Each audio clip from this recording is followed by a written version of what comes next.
የኢትዮጵያ የተለየ አዳኝ የለም። ስለዚህ 100 ዓመት ዋጋ ከፍሎላችኋል ነው የሚለን። ለኛ ለኢትዮጵያውያን ዋጋ የከፈለልን ኢየሱስ ነው የኛ ቋም። ገብረ መንፈስ ቅዱስ 100 ዓመት በከንቱ ነው የደከመ። የሚሰሙኝ ከሆነ በከንቱ ነው የደከመ። ይልቅስ 100 ዓመት ባህር ውስጥ ከመቀመጥ እግዚአብሔር ገልጦለት ከሆነ በእውነት እነዛ የገለጠለትን ኃጢአተኞችን ዙሮ ቢያስተምራቸው እመኑ፣ በወልዱ በልጁ እመኑ፣ በመንፈስ ቅዱስ እመኑ፣ በአብ እመኑ፣ ዝንቱ ውእቱ ዘሞተ ባሕቲቶ ቢል ምን አለ? ወይም ባሕቲቱ ቢል ምን አለ? እሱ ብቻውን የሞተ እያለ ቢሰብክ ምን አለ? ጎጃም፣ ጎንደር፣ ወሎ፣ ትግራይ፣ ደቡብ ምናምን እየሄደ ቢሰብክ ምን አለ? 100 ዓመት ለእኔ እግዚአብሔር ቢሰጠኝ እንሰብካለን። ምክንያቱም የምንሰብከው የእኛን ገድል አይደለም፣ የሰው ገድል ሳይሆን የክርስቶስን ሞት። አንዱ ብቻውን ስለ ሁሉ ሞት፣ እንኪያስ ሁሉ ሞቱ። ስለዚህ 100 ዓመት ኖረ። ስጋው አለቀ፣ ደሙን በባህር ውስጥ ፈሰሰ፣ ውሃውም ደም መሰለ፣ አጥንቶቹ እንደ በረድ ሆነው ታዩ። አጋንንት በየቀኑ ከምስራቅ ከምዕራብ ከሰሜን። ስራ ፈት ሰይጣን አለ እንዴ? በባህር ውስጥ የተቀመጠ ሰው ምን ብሎ ነው አሁን የሚጨቃጭቁ አጋንንቶች? ከዛ ከምስራቅ ከምዕራብ እየመጡ ከደቡብ 7,300 እየሆኑ ይመጡ ነበር። በፍላጻዎቻቸው የሚወጉት ነበር እስከ 100 ዓመት ድረስ። 7,000 አሁን ለአንድ ሰው እልፍ ቢል እልፍ ማለት 10,000 ማለት ነው በግዕዝ ቋንቋ። 70,000 መልአክ ማለት ነው። በዚህ አይነት አጋንንቶች እየመጡ ይወጉት ነበር ይላል። ይሄ ማለት ለምንድን ነው ይህን ሁሉ ያደረገው? በዚህ መከራው ነው ያዳናችሁ ነው። ማከበድ። ማንም በክርስቶስ ኢየሱስ ቢሆን አዲስ ፍጥረት ነው፣ አሮጌው ነገር አልፏል። ይሄ ነው መሰበክ ያለበት። ወንህነሳ ንሰብክ ክርስቶስ ዘተሰቅለ፣ እኛ ግን ያሉት ሐዋርያ ጳውሎስ፣ እኛ ግን የተሰቀለው ክርስቶስን እንሰብካለን፣ ራሳችንን አንሰብክም ብለው አስተምረዋል። አሁን ገብረ መንፈስ ቅዱስ እንግዲህ በእነዚህ በብዙ ሺህ አጋንንቶች ስለተወጋ ኢትዮጵያውያን ድህነት ሊያገኙ በገብረ መንፈስ ቅዱስ ያውም ሳይሰበኩ አጥንቱ በሻፎ ማለት ሱፋጭ ድንጋይ ይፈጩት ነበር። ገድሉ፣ መከራው፣ ትዕግስቱ ብዙ ነው። ከዚህ በኋላ ይላል እንግዲህ በኋላ ጌታችን ወደ እርሱ መጥቶ ከባህር ዳር ቆመ። አባታችን አቡነ ገብረ መንፈስ ቅዱስም ተነስ ውጣ፣ መላው ኢትዮጵያን ምሬልሃለሁ አለ። አሁን ይሄ ኢየሱስ ነው። ማቴዎስ ወንጌል ምዕራፍ 28 ወደ ዓለም ሁሉ ሂዱ ወንጌልን ለፍጥረት ሁሉ ስበኩ ያለ በአብ በወልድ ደግሞ በጣም ማቴዎስ ወንጌል ምዕራፍ 28 ላነበው የጅምላ ክርስትና ለኛ ጥሩ ነበር። እንደዚህም ከሆነ በነገራችን ላይ ጴንጤው ሙስሊም ሁሉም እነሱ እንደሚሉት ማንኛውም ድኗል ማለት ነው። በጅምላ ከሆነ መላው ኢትዮጵያውያንን ምሬልሃለሁ። ማቴዎስ ወንጌል ምዕራፍ 28 ላይ እንደዚህ ይላል ከቁጥር 18 ጀምሮ። ኢየሱስም ቀረበና እንዲህ ብሎ ተናገራቸው፣ ስልጣን ሁሉ በሰማይና በምድር ተሰጠኝ። እንግዲህ ሂዱና አሕዛብን ሁሉ በአብ በወልድና በመንፈስ ቅዱስም እያጠመቃችኋቸው ያዘዝኋችሁንም ሁሉ እንዲጠብቁ እያስተማራችኋቸው ደቀ መዛሙርት አድርጓቸው።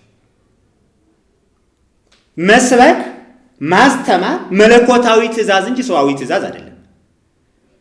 ገብረ መንፈስ ቅዱስ ጸለየ የሚለውን አንቃወምም።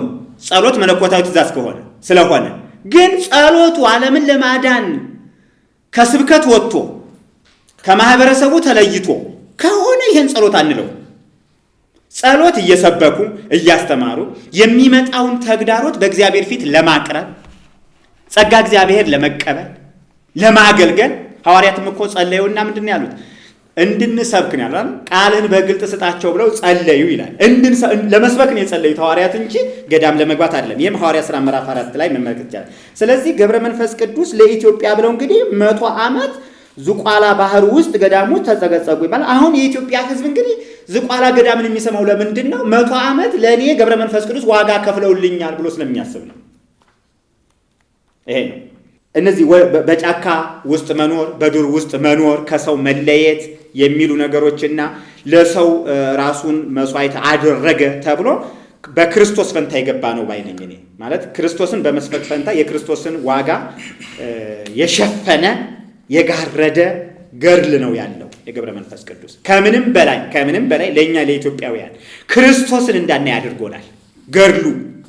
መልካም እንግዲህ ያው ገድሉን አንስተን ወደ ኪዳን እንዴት እንደሚሄድ እያየን ነው። መጽሐፉ ስለ ገብረ መንፈስ ቅዱስ ገድል ይነግረንና የገድሉ ሁኔታ ከአንድ በክርስቶስ ከሚያምን ሰው ከሐዋርያት፣ ከነቢያት፣ ከቀደሙ አባቶች ስብዕና ወጣ ባለመልኩ ያገንና ለዛ ለተዘጋጀው ሕሊናችን ማካካሻው ደግሞ ኪዳን ይህንን ስለሰራላችሁ እኔ ደግሞ ኪዳን ሰጠሁት ብሎ ኢየሱስ ክርስቶስ ይመጣል ነው የሚለው።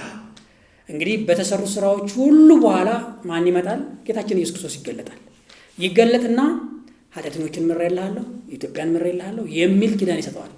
የዚህ ኪዳን እንግዲህ ዋና መልእክት አሁን ያሉትንም ሰዎች ይህንን መጽሐፍ እንዲያነቡ፣ እንዲያስነብቡ፣ እንዲጽፉ የሚያነሳሳው ኪዳን ነው። ይሄ መሰረታዊ ሀሳብ ከመጽሐፍ ቅዱስ ኪዳን ከሚባለው ነገር ጋር ግን አልታየም። አሁን እኔ ጥያቄ እሱ ነው። ምናልባት ተጨማሪ ሀሳቦችም ካሉ ጨምራችሁ ይሄ መጽሐፍ እንግዲህ በእንደዚህ አይነት ተጋድሎ ውስጥ ያሉትን አቡነ ገብረ መንፈስ ቅዱስን በዚህ መልኩ ከገለጸ በኋላ ክርስቶስ እንደገና እየተገለጸ ለተጋደሉት ለዚህ ተጋድሎ ውጤታማ እንደሆኑ አመስግኖ ኃጢአተኞችን ይሰጣቸዋል ይላል። በመሰረቱ ይህንን በስነ ጽሁፍ ብቻ ሳይሆን በመንፈሳዊ ዓለም እንዳለ ሰው ስንቃኘው የክርስቶስ ሁልጊዜ መጥቶ ኪዳን መስጠት፣ ሁልጊዜ መገለጥ። በሌላ ቦታ ቤተ ክርስቲያን ውስጥ ያሉ ሰባኪያን ደግሞ ክርስቶስ ከእንግዲህ በኋላ አምላክ እንጂ ፈጽሞ ሰው አይደለም የሚል አቋም ከምልጃ ጋር በሚነሳበት ጊዜ ያነሳሉ ብዙዎቹ። አይደለም እዛ ለመግባት ፈልጌ አይደለም። እነሱ ግን ሲፈልጉ ቀዳሽ ይሆናል፣ ሲፈልጉ መጥቶ እንደገና ባህር ዳር ቆሞ እንዲህ ያደርጋል። ሌላው ግን በመጽሐፍ ቅዱስ የተቀመጠውን የዘላለሙን ምልጃ በሚመለከት በፍጹም ሰውነትና በፍጹም አምላክነት ቤተ ክርስቲያኒቱ የምታስተምረውን ትምህርት ወንጌልን የተረዱ አካላት ሲገልጡ ደግሞ ጠላት ይሆናል። በእንደነዚህ አይነት ገድላት ላይ ደግሞ ክርስቶስ 10 ጊዜ መጪና ቀዳሽ ኪዳን ሰጪ ሆኖ በየባህሩ በየወንዙ ይገለጣል። እንግዲህ ይሄ በጣም አሳሳቢና ትኩረት የሚገባው ነገር እንደሆነ እያመንን ይሄ ግን ኪዳን ከመጽሐፍ ቅዱስ አንጻር እንዴት ነው የሚለውን እስቲ ወንድማችን እንግዲህ ወደ ከመጽሐፍ ቅዱስ ጋር ያለውን ስምምነት ተቃርኖ የሚመለከትም አብሬ ለማየት እሞክራለሁ። ከዚህ አስቀድሜ ግን አንድ ሁለት ነጥቦች ላንሳ። ከዚሁ ከተጋድሎ ጋር የተያያዙ ናቸው። የገብረ መንፈስ ቅዱስ ተጋድሎ ከደህንነት ጋር የተያያዘ ተጋድሎ እንደሆነ ማስታወስ ጥሩ ነው። ተጋድሎውን ያደረጉት ወይም አደረጉ የሚባለው ለዝም ብሎ አይደለም። የራሳቸውም ጽድቅና ቅድስና የተመሰረተ ተጋድሏቸው ላይ ነው። ለሌላውም ሰው የሚሆን የደህንነት ዋስትና የተገኘው በእሳቸው ተጋድሎ ላይ እንደሆነ ነው የሚናገረው መጽሐፋቸው። ከእናታቸው ማኅፀን ጀምሮ ንጹሕ ናቸው፣ ቅዱስ ናቸው ተብሎ የተነገራላቸው ኃጢአት የሌለባቸውም የተባሉት ሰው በተጋድሏቸው እንደገና ጽድቅና ቅድስና ሲሰጣቸው እናገኛለን። ይሄ አንደኛ የሚቃረን ነው። ሁለተኛ በተጋድሎ ጽድቅና ቅድስና ይገኛሉ ወይ የሚለውን ነገር እንድናስብ ያደርገናል። ይህን ክፍል በሚመለከት አሁን በእኔ በባህሪ አባቴ በመንፈስ ቅዱስም ዘንድ ዋጋህ ብዙ ነው፣ አንደበትህን ገትሃልና አርምሞም ትዕግስትን ገንዘብ አድርገሃልና፣ አንደበትህ ክፉ ነገርን አልተናገረም፣ ከንፈሮችህም ሐሰትን አልተናገሩም። ጸሎትን፣ መዝሙርን፣ ምስጋናን፣ የቅድስናን አገልግሎት አዘወተርክ። ስለዚህ ጽድቅ ሆኖ ተቆጠረ። አፍቅር ከጽድቅ ወአመፃ ጸላኢከ መጽሐፍ ቅዱስ የሚነግረን ደግሞ የትኛውም ሰው ቢሆን ጽድቅ ሆኖ ሊቆጠርለት የሚችለው ተጋድሎ ሳይሆን እምነቱ ነው። ይህን ሮሜ ምዕራፍ 3 ከቁጥር 11 ጀምሮ ማየት እንችላለን። ምዕራፍ 4 ከቁጥር 5 እስከ 9 ማየት እንችላለን። ገላትያ ምዕራፍ 3 ቁጥር 6 ላይ ሄደን ብንመለከት እናገኘዋለን። የእግዚአብሔር ልጅ የኢየሱስ ክርስቶስ ጽድቅ ነው ጽድቅ ሆኖ የተቆጠረልን። ብቃታችን ከእግዚአብሔር ነው ተብሎ ነው በመጽሐፍ ቅዱስ የተነገረ። ስለዚህ ለእኛ ጽድቅ ሆኖ ሊቆጠር የሚችለው ለአዳም ልጆች ሁሉ ጽድቅ ሆኖ ሊቆጠር የሚችለው መዝሙር መውደዱ፣ ቅድስናን መውደዱ፣ አገልግሎቱን ማዘውተሩ፣ አንደበቱን መግታቱ የመሳሰሉት ነገሮች አላሉ። እንዲያውም መጽሐፍ ቅዱስ የሚናገረን አንደበቱን ሊገታ የሚችል ማን ነው ብሎ ነው። ምክንያቱም አንደበት በብልቶች መካከል ያለ እሳት ነው ብሎ ነው የሚናገረው። አመፀኛ ዓለም ነው ብሎ ነው የሚናገረው። እና የገብረ መንፈስ ቅዱስ ተጋድሎ ጽድቅና ቅድስና ሆኖ እንዲቆጠርላቸው ያደረገ መጽሐፍ ነው። ስለዚህ ገብረ መንፈስ ቅዱስ በተጋድሎ ጻድቅና ቅዱስ ከሆኑ ሰውም ኢየሱስ ክርስቶስን የሚፈልግበት ነገር የለውም። ጻድቅ የለም አንድስ እንኳ አንዱ ለሁሉ ሞተ እየተባለ መታወጁ አያስፈልግም። እንግዲህ የራሳቸውም እንኳን ጽድቅና ቅድስና ወይም ደግሞ በእግዚአብሔር ዘንድ ያላቸው ተቀባይነት በተጋድሏቸው የተገኘ እንደሆነ አድርጎ ይስላቸዋል። ከመጽሐፍ ቅዱስ ጋር ያለው ተቃርኖ ይህን ይመስላል። በሁለተኛ ደረጃ በምግባራቸው ኃጢአትን አስተሰረዩ ተብሎ በግልጽ ቃል ተጽፏል። የሚያስገርም ነው። እሱ ሁለት መልክ ነው ያለው ተጋድሏቸው ያልኩት ስለዚህ ነው። እንግዲህ ወደ ገጽ 57 ላይ መጥቶ እንዳለ ቃሉን ከዛው ባነበው ይሻላል። ከላይ ያሉትን ሀሳቦች ማንበብ ይችላሉ አድማጮቻችን። ከዚህ በኋላ ጌታችን ኢየሱስ ክርስቶስ ወደ እርሱ መጣ። ሚካኤልና ገብርኤልን አስከትሎ መላእክትም የወርቅ ሚዛን ይዘዋል። ይሄ የወርቅ ሚዛን በጣም የተለመደ ነው። እንትኖች ውስጥ ገድል መጽሐፎች ውስጥ የወርቅ ሚዛን በጣም የተለመደ ነው። መጥቶ ደግሞ ጽድቅና እንትን የሚመዘንበት የጽድቅና የኃጢአት መመዘኛ ነው የሚሆነው እና በሚዛኒቱ በአንድ ወገን ገለባ፣ እንክርዳድ፣ ገንጭ ወይም ሲናር አኖረ። በሚዛኒቱ በአንድ ወገንም ማር፣ ወተት፣ ስንዴ አደረገ። የሚዛኑን ጫፍ ያዘ። ጌታችን እኮ ነው። ከዛ ያዘ። ማር፣ ወተት፣ ስንዴው መዘነ። ገለባው፣ እንክርዳዱ፣ ገንጭ ወይም ሲናሩ ተንጠልጥሎ ቀረ። ይህ ገለባ፣ እንክርዳድ፣ ገንጭ የሰዎች ኃጢአት ነው። እነዚህ ማሩ፣ ወተቱ፣ ስንዴው ግን ያንተ ጾምና ጸሎት፣ ንስሐ ሥጋና ስግደት ነው። ስለዚህ ከሰዎች ኃጢአት ይልቅ ያንተ ምግባር በዛ።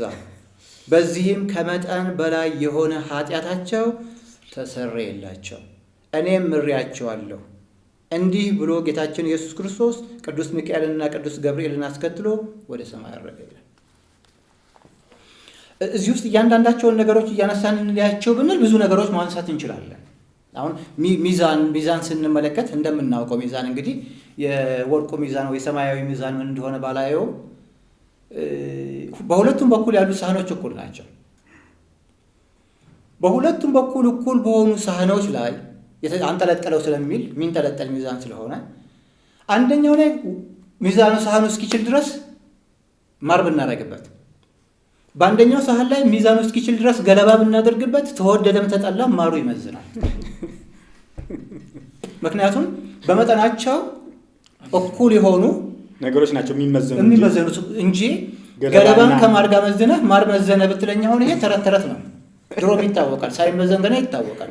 እንደሱ ያሉትን ነገሮች ትተናቸው እንኳን መድህን ዓለም ክርስቶስ መጥቶ ዋጋ ከፍሎ ደም አፍስሶ የማይሞተው ሞተ እስኪባል ድረስ ከጸሎትና ከብርቱ እንባ ጋር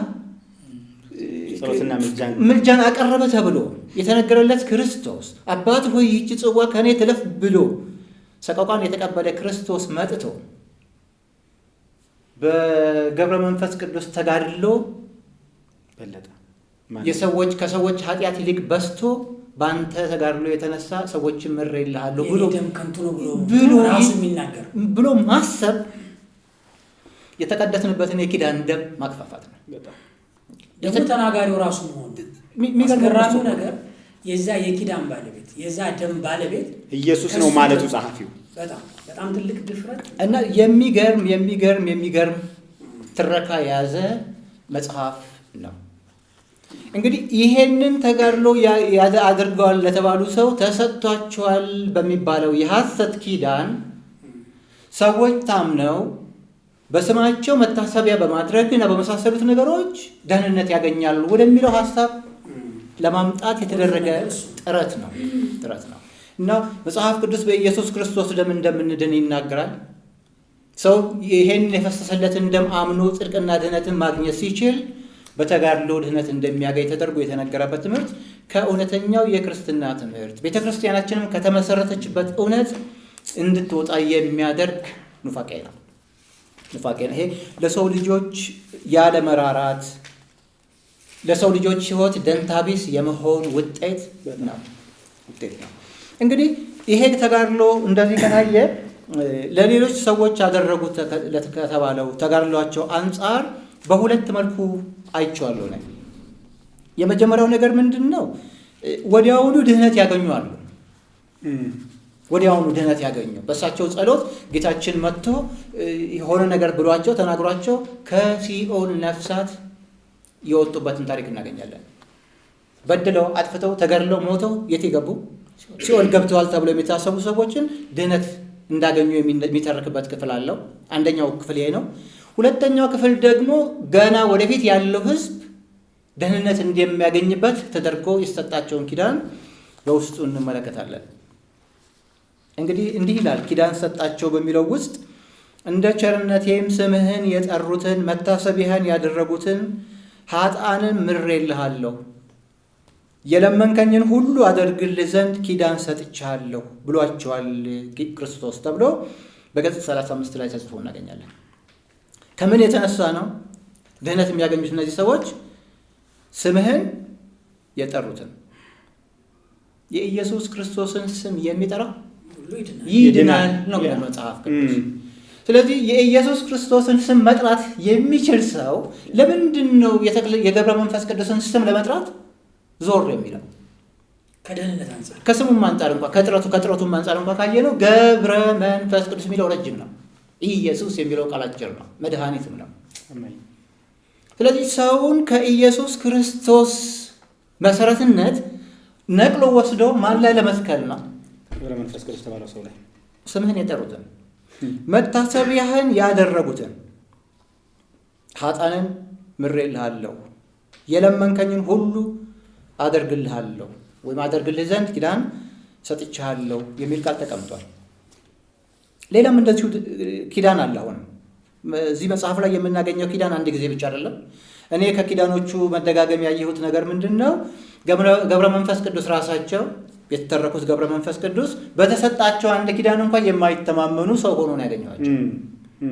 አንድ ጊዜ ኪዳን ጠይቀው ተገባላቸው ከተባለ በኋላ ትንሽ እልፍ ብለው እንደገና መልሰው ያንኑ ኪዳን ይጠይቃሉ።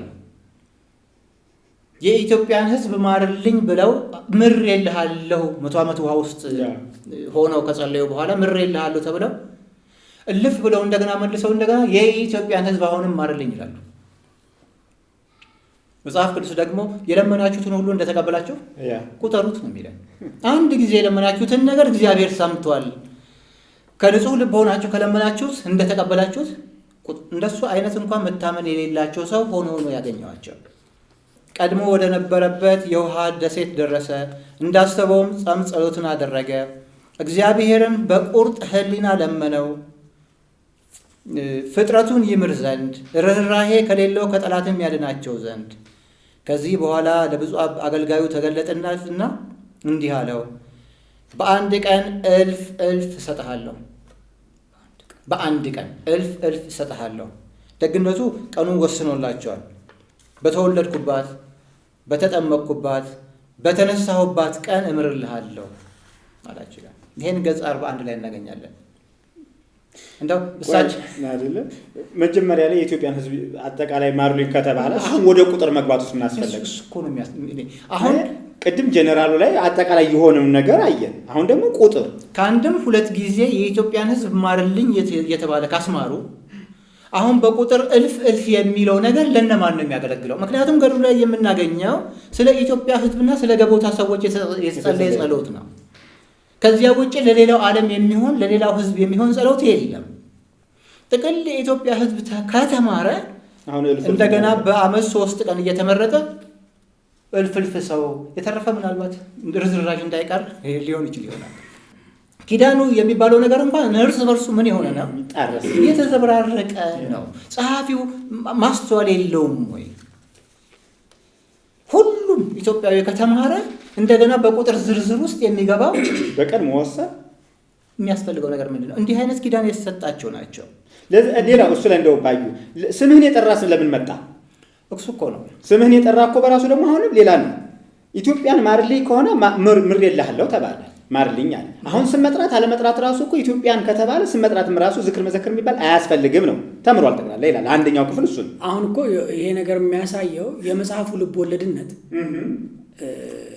ስርዓት ያልያዘ እንደሆነ ነው የሚያሳየው። ምናልባት ይህንን ስንናገር አሁን ብዙ ሰዎች ርቴት ያደርጋቸዋል ወይም እንደው ውስጣቸው ሊቆጣ ይችላል። ነገር ግን የእግዚአብሔርን ቃል የከበረውን እየተጋፋ ነው አክብረን የያዝነው የምንቆጣ ሰዎች ካለን። ከሱም ውጭ እንደገና አንድ ነገር እዚህ ቦታ ላይ ማየት ያስፈልጋል። ይሄ ጽሁፍ ሰማይ ወጥቶ ነው ምድር ወርዶ ነው ራሱ ታሪኩን ያገኘበትን ምንጭ ከዚህ የጽሁፍ ታሪክ ውስጥ እንኳን ስንመለከት ቀድሞ መነሳት ቢኖርበትም ድንግርግሮሽን የሚፈጥርበት ለዛ ነው። ምክንያቱም አንዳንዶቹ የሚደረጉ ድርጊቶች መንፈሳዊ ይሄ በምናብ የሚታዩ የሚመስሉ ጽሁፎች አሉት። አንዳንድ ቦታ ላይ ደግሞ ስንመለከት በቦታ የተወሰነ ታሪክ የጻፈ የሚመስል ነገር አለው። ስለዚህ የጸሐፊው ጽሁፉን ለመጽሐፍ ያለው እንዴት የት ሆኖ ጻፈው? ሲኦልን ያያል። የት ጋር ነው ሲኦልን እንደማየት የቻለው ጸሐፊው? ምክንያቱም ከሰውየው ጋር ሲኦል ሲወርድ ታዩታላችሁ፣ ገነት ሲሄድ ታዩታላችሁ፣ ኢየሩሳሌም ይሄዳል በአየር። እነዚህን ሁሉ ነገሮች ምናብ ካልፈጠረው በስተቀር አካላዊ የሆነ ጸሐፊ በራሱ ሊጽፎ ይችላል። ራሱ ገብረ መንፈስ ቅዱስን ሰው አይቶት አያውቅም ካለ እሱ ራሱ ጸሐፊው የታገኘው መደናገሮቹ የሚፈጠሩት የኪዳኑ መፋለስ የሚፈጠረው የጽሁፉ እንትኑን የጨበጠ ሆኖ አለመሄድ የሚከሰተው ልብ ወለድ ሲሆን፣ መንፈስ የሚመራ ቢሆን ግን ምንድነው የሚሆነው? ትክክለኛ ነው የሚሆነው። ለዚህ ነው በመንፈስ ቅዱስ ምሪት አልተጻፈም ምንድን ነው ይሄንን እንዲህ ዝብርቅርቅ ያለ ነገር እንኳን ጸሐፊው እንደፈለገው እንዲሰራጭ ያደረገው? የኢትዮጵያ ኦርቶዶክስ ተዋሕዶ ቤተክርስቲያን አማኞች አያነቡም።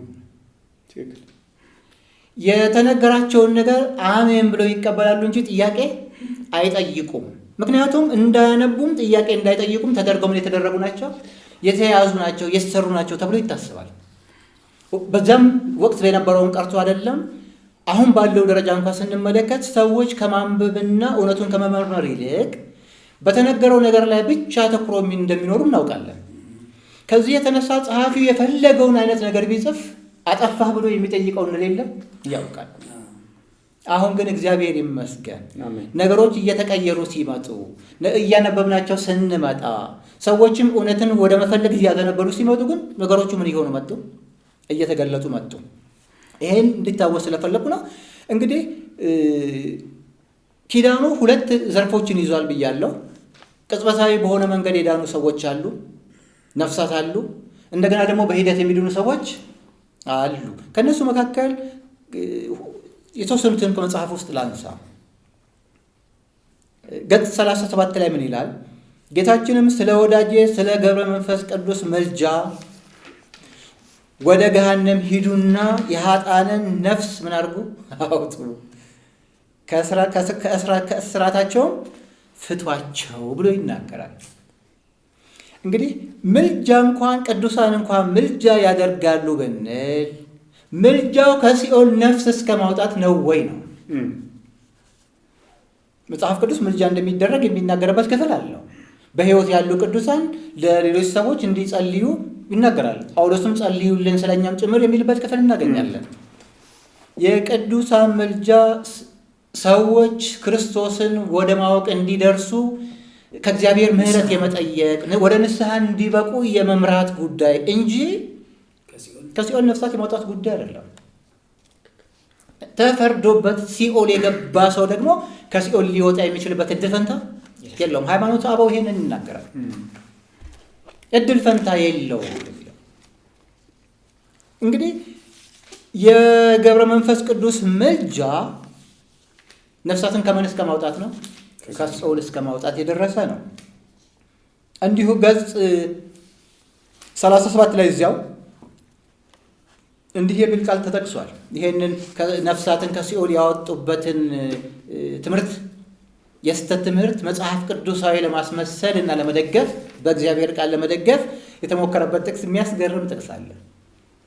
ምርኮም ማረክህ፣ ወደ ሰማይ ወጣህ፣ ጸጋህንም ለሰዎች ልጆች ሰጠህ፣ እነዚህም ከደይን የወጡ ነፍሳትም ወደ ተድላ ገነት ገቡ። የሚገርም እኮ ነው። ምርኮን ማረክህ የተባለው ኢየሱስ ክርስቶስ ነው። ኢሳይያስ 53 ላይ ምርኮን እንደሚካፈል የተነገረለት፣ በኋላም ዘመን መጥቶ ምርኮን የተካፈለ፣ መዝሙር 68:18 ላይ ብንመለከት ይህንኑ ቃል እናገኘዋለን። ኤፌሶን 4:8 ላይ ብንመለከት ይህንን እናገኛለን። ይህንን የኢየሱስ ክርስቶስን ትንቢት ቃል በኢየሱስ ክርስቶስ የተፈጸመውን ቃል ወስዶ ፍጡር ለሆነ ሰው መስጠትና ምርኮን ማረክህ፣ ወደ ሰማይ ወጣህ፣ ጸጋህንም ለሰው ልጆች ሰጠህ እየተባለ መረጃ አድርጎ መጥቀስ ምን ሊባል እንደሚችል አላውቅም። ገብረ መንፈስ ቅዱስን በኢየሱስ ክርስቶስ ስፍራ ተክቶ ገብረ መንፈስ ቅዱስን ማመስገንና ማወደስ አምልኮ ከመሆን ውጭ ሊሆን አይችልም። ስለዚህ የሚያስገርም ነው። እንግዲህ መላው ኢትዮጵያ ተምሯል የሚባለውን ኪዳን ተቀብሏል፣ ወይም ኪዳኑን ያደረገ እንዲህና እንዲያ ይደረግለታል የተባለው ገብረ መንፈስ ቅዱስ ባደረገው ተጋድሎ እንደሆነ ነው የሚያስተምረው ይሄ መጽሐፍ።